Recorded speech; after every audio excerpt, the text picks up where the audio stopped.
Hello and welcome in everyone. Brian with another Contractor Foreman training video for you. Today we're going to take a look at the time clock, but from the perspective of the mobile app.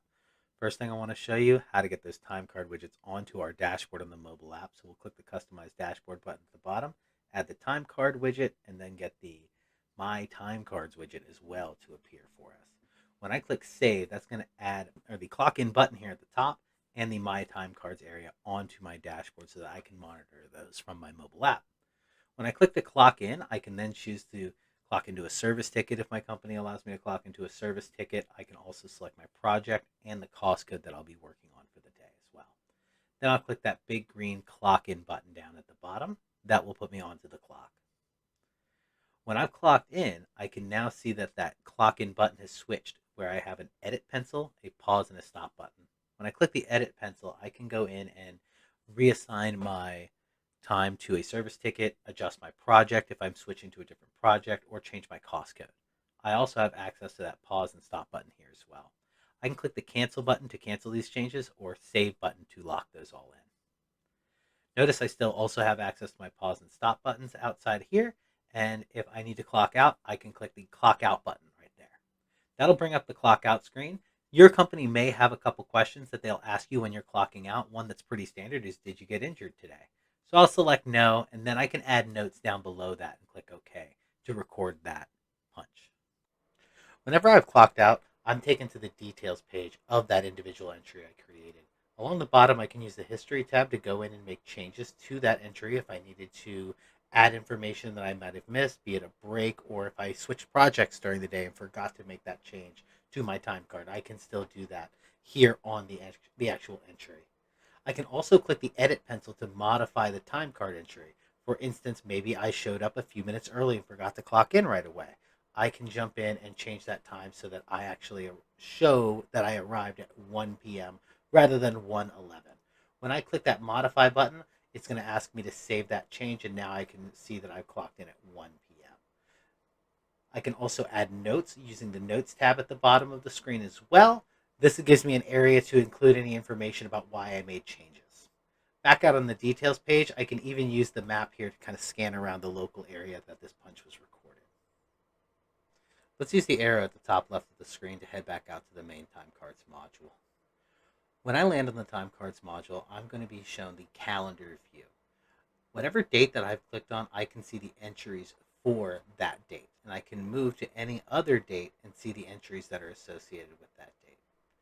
I can also look at the list view of my time cards as well, so I can see all of the entries that we have for this month.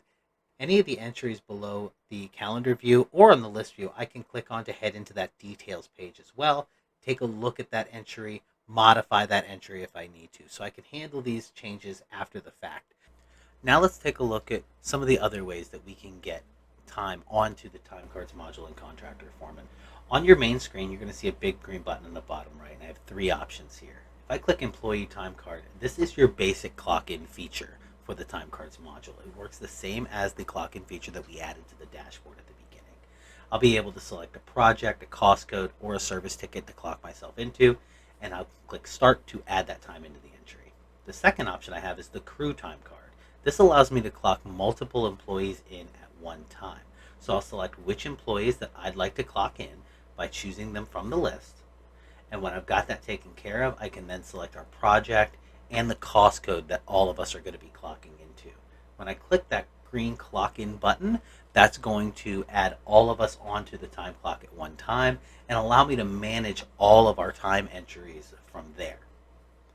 Now that I've got everybody clocked in, I can see our time cards history, our work location. I can see all of the employees that I clocked in.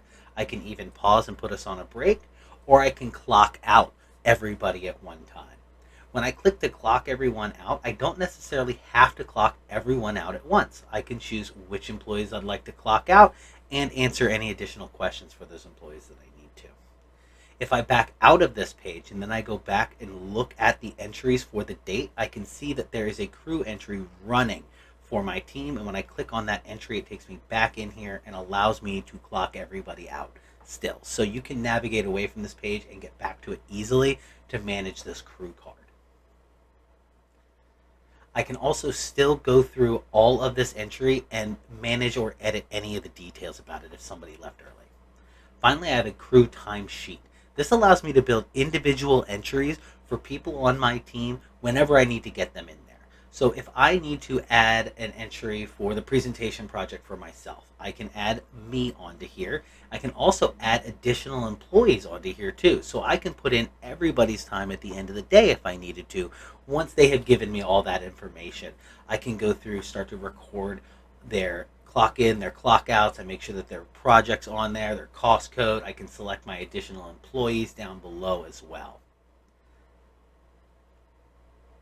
Once I've got them onto here, I get all the same options that I did for myself, meaning I can configure what time they clocked in, what time they left, and again, what project, what cost code that we were on, and whether or not we were injured. I can also answer all the additional custom questions that I might have too.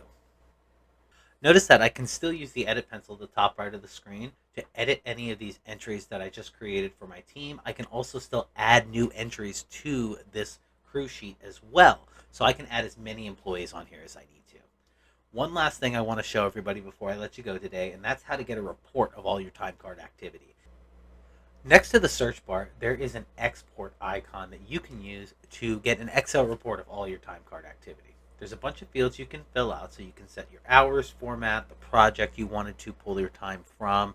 You can set the tags that you need, the cost code, and at the very bottom, you can set a date range for your report. So I can set mine to all of October. I'll click Generate Report, and that will download an Excel report of all the hours that I have logged in Contractor Foreman based on the criteria that I told it to use. I can inspect this report, I can share this report, I can keep this report for my own records if I need to as well.